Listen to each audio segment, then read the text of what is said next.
Prej disa ditësh, në rrjetet sociale është shpërndar një foto e zëvendës kryeministres Belinda Balluku, ku shihet me një njollë të dukshme rreth syrit, e cila ka shkaktuar kurreshtje dhe shumë diskutime. Shumë njerëz janë pyetur se çfarë ka ndodhur dhe nëse bëhet fjalë për një incident serioz, një problem shëndetësor apo thjesht për pasojë të lodhjes së madhe.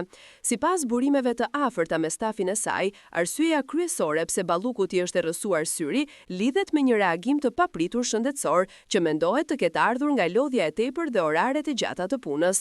Në ditët e fundit, ministrja ka qenë e përfshirë në takime të vazhdueshme, përgatitje dokumentesh dhe një sër detyrash institucionale që kërkojnë prezencë të plot gjatë gjithë ditës.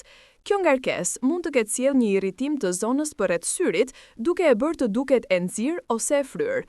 Ndërkohë, ekspertë të fushës mjekësore kanë shpjeguar se ndryshimet e tilla rreth syrit shpesh lidhen me stres, pagjumësi, presion të lartë të syrit ose një goditje të lehtë që mund të mos ketë qenë as e vetëdijshme.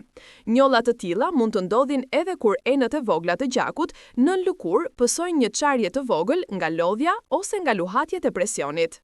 Edhe pse duket shqetësuese, zakonisht këto janë gjendje të përkohshme dhe kalojnë vetë brenda pak ditësh.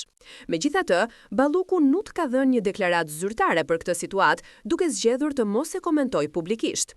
Kjo ka shtuar më shumë thashethemet dhe dyshimet në rrjet, por burime pranë kabinetit thonë se nuk ka vend për shqetësim dhe se ministrja është në gjendje të mirë shëndetësore. Ata theksojnë se situata nuk ka lidhje me asnjë incident të jashtëm, por është thjesht pasoja e ngarkesës së madhe të punës dhe lodhjes fizike.